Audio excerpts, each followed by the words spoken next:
إن هذا القرآن يهدي للتي هي أقوم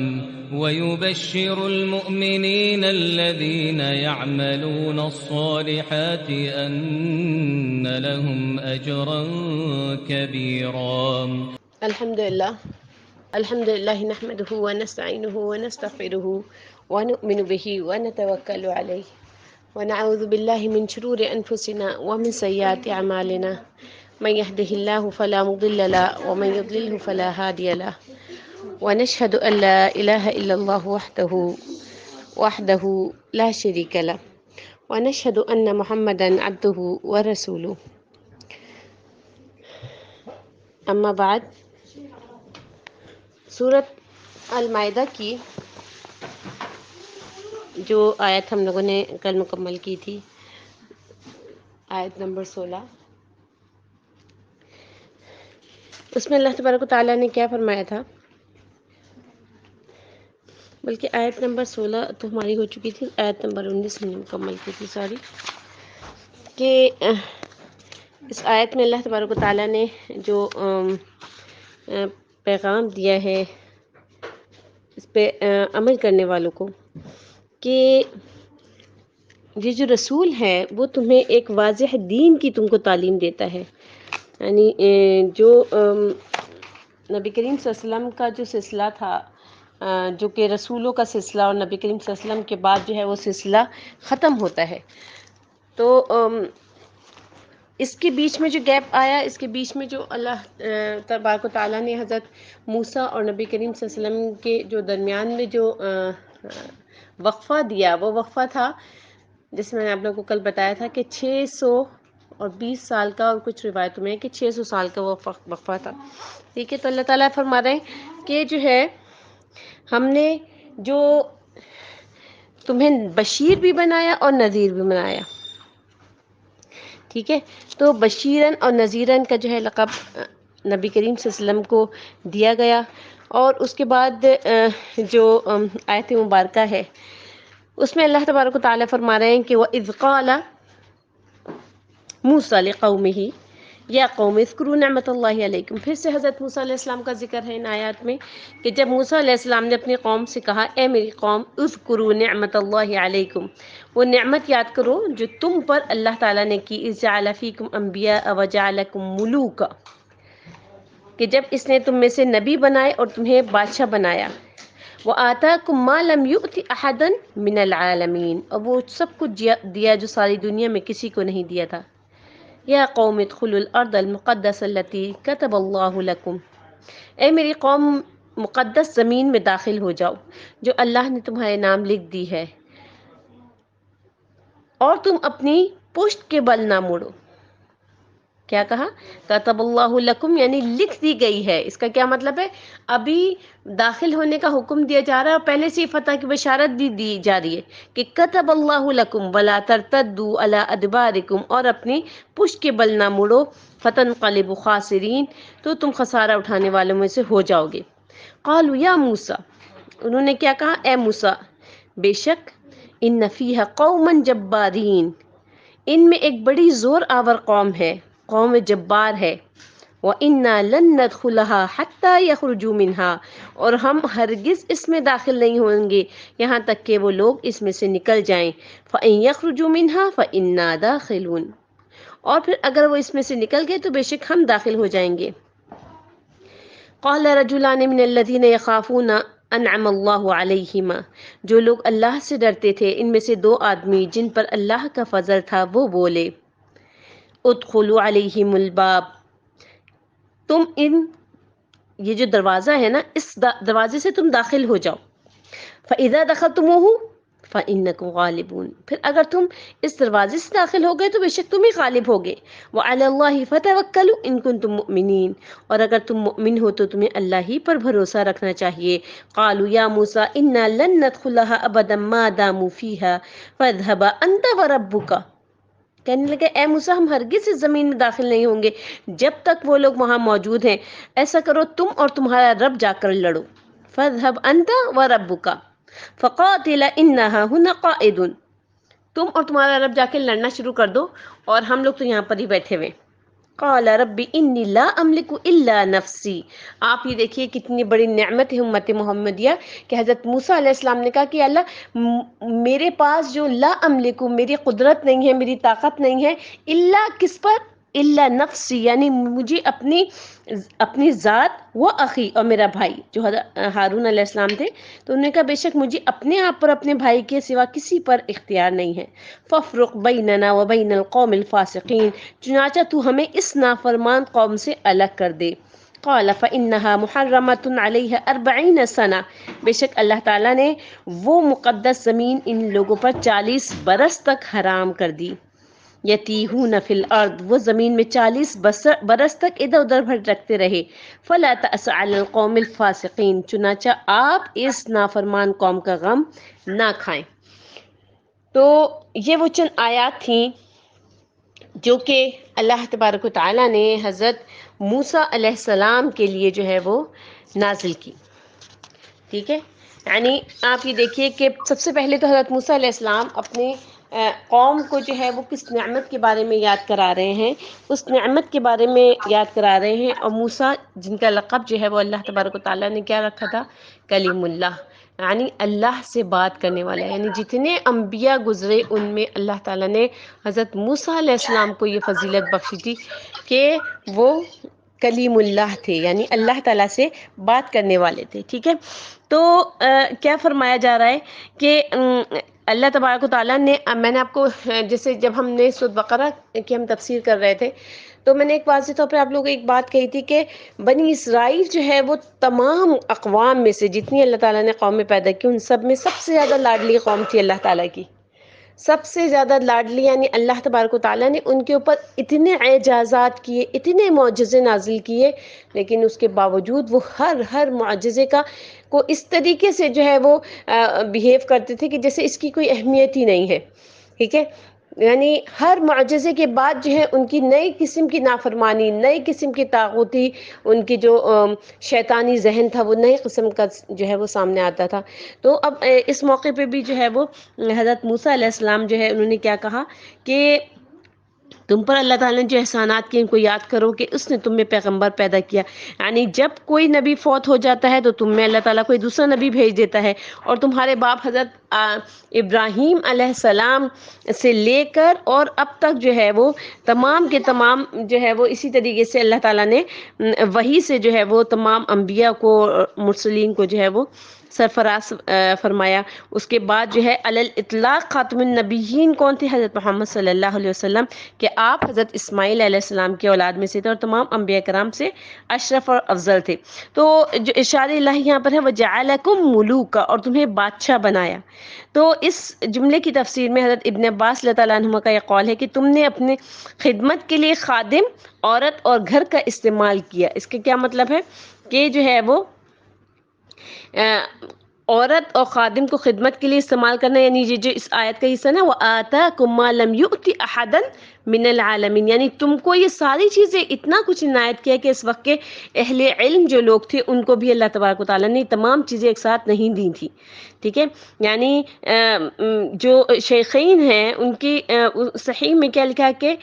امام قتادہ فرماتے ہیں نبی کریم صلی اللہ علیہ وسلم نے فرمایا کہ بنی اسرائیل نے سب سے پہلے خادموں کو اپنی خدمت کے لیے استعمال کیا تھا. اس سے پہلے جو ہے وہ خادموں کا کوئی ایسا رواج و تصور نہیں تھا، بلکہ جو ہے وہ سب سے پہلے بنی اسرائیل نے جو ہے وہ استعمال کیا. ٹھیک ہے، حدیث میں کیا آتا ہے من اصبح منکم معافا فی جسدہ، تم میں سے جو شخص اس حال میں صبح کرے کہ اہل و مال کے اعتبار سے مطمئن ہو، جسمانی طور پر وہ صحت مند ہو اور اس دن کی خوراک اس کے پاس موجود ہو، تو اسے گویا دنیا میں تمام تر نعمتیں مل گئیں. پیاری بہنوں، اب آپ دیکھیے کہ ہم میں سے کتنے لوگ ایسے ہیں جو ان تینوں شرائط پہ پورے اترتے ہیں، اور اس کے آخر میں جو حدیث کا جو حصہ ہے کہ گویا دنیا میں اپنی تمام تر نعمتوں کے ساتھ وہ رہ رہا ہے. لیکن آپ یہ دیکھیے کہ کیا واقعی ہم ان تمام تر نعمتوں کے ساتھ جو رہ رہے ہیں تو ہمارا جو شکر کرنے کا جو ہمارا لیول ہے، جو ہم اللہ تبارک و تعالیٰ کو ذکر کرنے کا یعنی یاد کرنے کا جو لیول ہے، کیا وہ بھی اسی قدر ہوتا ہے؟ کہ اللہ تبارک و تعالیٰ جب ہم نے آج صبح کی تھی تو الحمدللہ اللہ تعالیٰ نے ہمیں صحت و عافیت میں رکھا ہوا تھا، ہماری زندگی یعنی ہم اٹھ کے جو دعا پڑھتے ہیں الحمدللہ الذی احیانا بعدما اماتنا، اے اللہ تو نے ہمیں موت کے بعد زندگی دی ہے، یعنی اس کا مطلب ہے کہ جو نیند ہوتی ہے یہ جو ہے وہ آدھی موت ہوتی ہے۔ تو ہم کہتے ہیں کہ اللہ الحمدللہ الذی احیانا بعدما اماتنا، یا اللہ ہماری موت دینے کے بعد آپ نے ہمیں دوبارہ زندہ کر دیا، تو یہ اللہ آپ کا یہ شکر ہے۔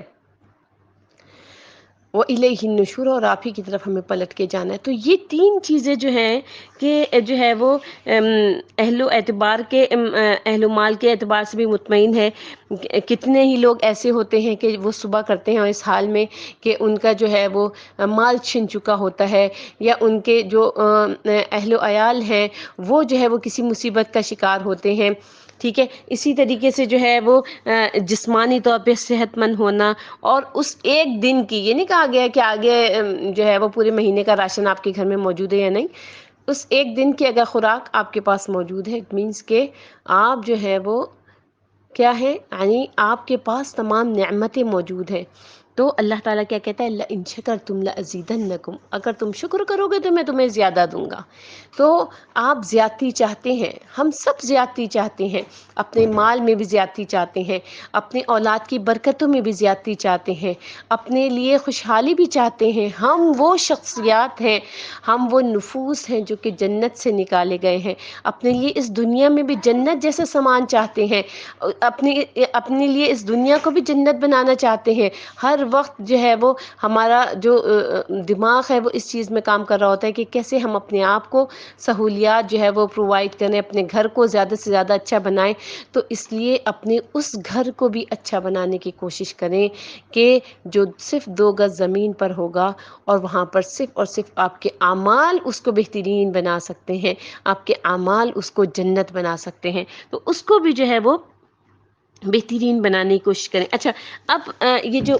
آگے اس آیت کا حصہ ہے وہ کیا ہے، بنی اسرائیل کی فضیلت صرف ان کے اپنے زمانے کے لوگوں پر تھی، ٹھیک ہے۔ یعنی اللہ تعالیٰ کہہ رہا ہے وَآتَاكُم مَّا لَمْ يُؤْتِ أَحَدًا مِّنَ الْعَالَمِينَ، اور تم کو اتنا کچھ عنایت کیا کہ اہل عالم میں سے کسی کو نہیں دیا، یعنی تمہارے زمانے کے لوگوں میں سے کسی کو نہیں دیا، کہ یہ لوگ اپنے زمانے میں یونانیوں، قبطیوں اور دیگر تمام عالم اموال سے اشرف اور افضل تھے۔ جیسے کہ اللہ تعالیٰ نے فرمایا نا وَلَقَدْ آتَيْنَا بَنِي إِسْرَائِيلَ الْكِتَابَ وَالْحُكْمَ وَالنَّبُوَّةَ وَرَزَقْنَاهُم مِّنَ الطَّيِّبَاتِ وَفَضَّلْنَاهُمْ عَلَى الْعَالَمِينَ، اور یقیناً ہم نے بنی اسرائیل کو کتاب، حکومت اور نبوت بخشی، اور ہم نے انہیں پاکیزہ چیزیں عطا فرمائیں، اور ہم نے انہیں اہل عالم پر فضیلت دی۔ اسی طرح اللہ تعالیٰ نے موسیٰ علیہ السلام کے حالات بیان کرتے ہوئے فرمایا کہ بنی اسرائیل نے ان سے کہا یا موسیٰ اجعل لنا الہا کما لہم آلہہ، اے موسیٰ جیسے ان لوگوں کے معبود ہیں، یعنی جو لوگ بت پرستی کرتے تھے، بتوں کی پوجا کرتے تھے، جیسے ان کے معبود ہیں تو آپ ہمارے لیے بھی ایک معبود بنا دیں۔ موسیٰ نے کہا ان هؤلاء متبر ما هم فيه وباطل ما كانوا يعملون، بے شک تم لوگ تو بہت ہی بڑے جاہل ہو، بے شک یہ لوگ جس شغل میں پھنسے ہوئے ہیں وہ برباد ہونے والا ہے، اور جو کام یہ کرتے ہیں وہ باطل ہے۔ اور یہ بھی کہا کہ بھلا میں اللہ کے سوا تمہارے لیے کوئی اور معبود تلاش کروں، حالانکہ اس نے تم کو تمام اہل عالم پر فضیلت بخشی ہے۔ بہرحال مقصود یہ ہے کہ بنی اسرائیل اپنے زمانے کے لوگوں سے افضل تھے، جبکہ ہماری یہ امت ان سے اشرف، اللہ تبارک و تعالیٰ کے ہاں افضل ہے، شریعت کے اعتبار سے کامل ہے، راستے کے اعتبار سے اقوام، بنی نبی کے اعتبار سے اکرم، حکومت کے اعتبار سے اعظم، اور رزق کے اعتبار سے زیادہ اموال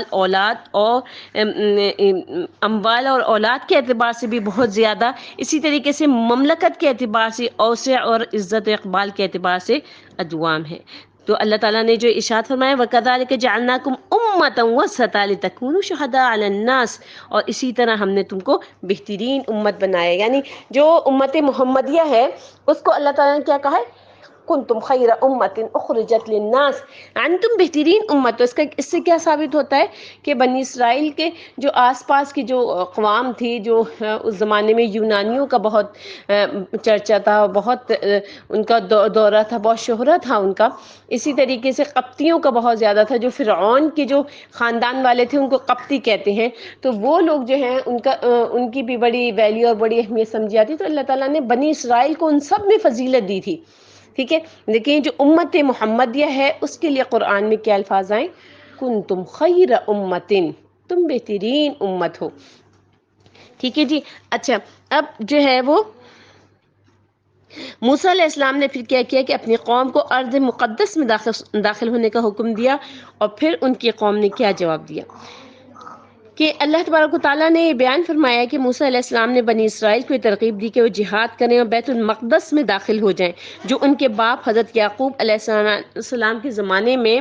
ان کے ہاتھ میں تھا، اس سے پہلے کہ جب انہوں نے اور ان کے اہل و عیال نے حضرت یوسف علیہ السلام کے دور میں وہاں سے مصر ہجرت کر لی تھی. یعنی حضرت یوسف علیہ السلام مصر میں ہجرت کر لی تھی نا، پھر وہ موسیٰ علیہ السلام کے ساتھ نکلنے تک وہاں مصر ہی میں رہے، اور اب جب وہ واپس آئے تو دیکھا کہ اب بیت المقدس پر سرکشی عمالقہ کا قبضہ و تسلط ہے. تو اللہ کے رسول حضرت موسیٰ علیہ السلام نے بنی اسرائیل کو حکم دیا کہ وہ بیت المقدس میں داخل ہو کر اپنے ان دشمنوں سے جہاد کریں اور ساتھ ہی ساتھ فتح و نصرت کی خوشخبری بھی سنائیں، مگر انہوں نے جہاد سے منہ موڑا اور اپنے پیغمبر کی مخالفت اور نافرمانی کی، تو سزا کے طور پر انہیں ریگستان طے میں بھیج دیا گیا، جہاں وہ 40 سال تک بھٹکتے پھرے، اور پھر ان کو کچھ سجائی نہیں دیتا تھا کہ وہ کس طرح سے منزل مقصود تک پہنچیں، اور یہ اللہ تعالیٰ کے حکم عدولی کی انہیں دنیا میں ہی سزا ملی تھی.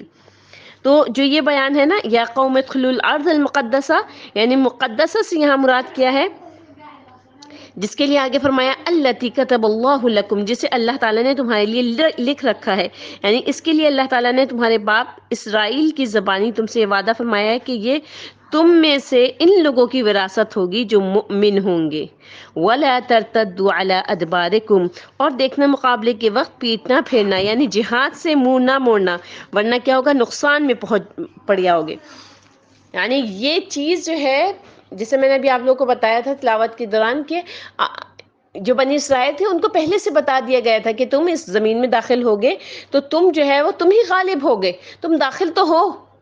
لیکن جو ہے وہ وہی والی بات، جیسے ہی سنا ویسے ہی سمعنا و عصینا، جیسے ہی سنا ویسے ہی نافرمانی کرنی شروع کر دی کہ نہیں ہم تو نہیں کر سکتے، بہت مشکل کام ہے، ہم نہیں کر سکتے. تو پھر کیا ہوا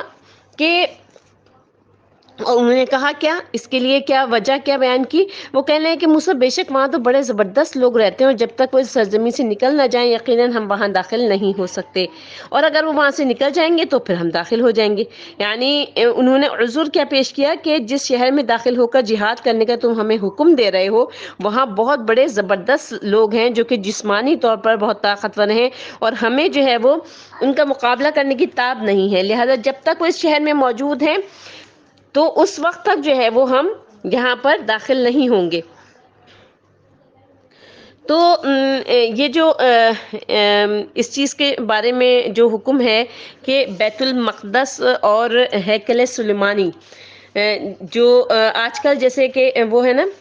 پہلے میں اس کی تشریح کر دوں پھر میں آپ کو بتاتی ہوں یہ بیت المقدس اور ہیکل سلیمانی کے لیے کہ جو ہے، اچھا انہوں نے کیا کہا کہ ہم وہاں پر داخل نہیں ہو سکتے کیونکہ بہت مضبوط ایک قوم رہتی ہے. ہاں البتہ اگر وہ لوگ خود سے ہی وہاں سے نکل جائیں گے تو پھر ہم اس شہر میں داخل ہو جائیں گے، ورنہ پھر ہم نہیں داخل ہوں گے. یہ بات انہوں نے کر دی. اچھا اب یہ جو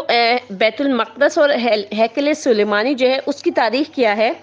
کہ شہر بیت المقدس یا بیت المقدس بھی کہا جاتا ہے، اس کو عرب جو ہے وہ آج کل القدس کہتے ہیں، ٹھیک ہے نا، جبکہ یہود و نصارہ اسے جو ہے اورشلم یا یروشلم کے نام سے جانتے تھے، انہوں نے ان کو اس کا نام جو ہے یروشلم کا دیا تھا. تو شروع میں بیت المقدس سے مراد ہیکل یا معبد تھا، اور یہ عبرانی میں بیت ہمقدس کا عربی میں مترادف ہے، ٹھیک ہے، یعنی عبرانی کا لفظ تھا، مگر بعد میں اس کا اطلاق پورے شہر پر ہونے لگے. حضرت ابراہیم علیہ السلام نے یہاں ایک پہاڑی پر قیام کیا تھا. یعقوب علیہ السلام نے وحی الہی کے مطابق یہاں بیت المقدس یعنی مسجد کی بنیاد ڈالی تھی، یعنی بنیاد جو ڈالی تھی وہ حضرت یعقوب علیہ السلام نے، جس کی وجہ سے شہر بیت المقدس آباد ہوا. اور جب جب موسیٰ علیہ السلام بنی اسرائیل کے ہمراہ دشت طے سے فلسطین جاتے ہوئے اردن پہنچے تو وہاں ان کا انتقال ہو گیا تھا. یعنی جیسے کہ اب اسی آیت میں ہم آگے پڑھیں گے نا کہ ان کو جو ہے بنی اسرائیل کو جو ریگستان تھا، طے کا ریگستان، اس میں اللہ تعالیٰ نے بھٹکنے کے لیے چھوڑ دیا تھا، لیکن اس سے پہلے حضرت موسیٰ علیہ السلام کا جو ہے وہ انتقال ہو چکا تھا۔ ان کے بعد جو ہے بنی اسرائیل نے یوشع بن نون کی قیادت میں دریائے اردن پار کر کے اریحہ، بیت المقدس اور پورا کنعان جو ہے یعنی فلسطین، پورا فلسطین جو ہے فتح کر لیا تھا۔ پھر جالوت کے قتل کے بعد داؤد علیہ السلام نے فلسطین دوبارہ فتح کیا تھا، ان کے نقشے کے مطابق سے سلیمان علیہ السلام جن کا جو ہے وہ 661 قاف میم میں جو ہے وہ انتقال ہوا تھا، انہوں نے بیت المقدس میں مسجد تعمیر کرائی تھی، اس لیے جو ہے یہودی اسے ہیکل سلیمانی کہتے ہیں۔ یہ جو ہیکل سلیمانی کہا جاتا ہے وہ اسی لیے کہا جاتا ہے، یہاں پر حضرت سلیمان علیہ السلام کے جو بقایا جات تھے، جو کہ انہوں نے کہا تھا، ہم نے طالوت اور جالوت کے واقعے میں پڑھا تھا نا کہ انہوں نے کہا تھا کہ حضرت سلیمان علیہ السلام کی بھی جتنی بھی نشانیاں ہیں جو ان کا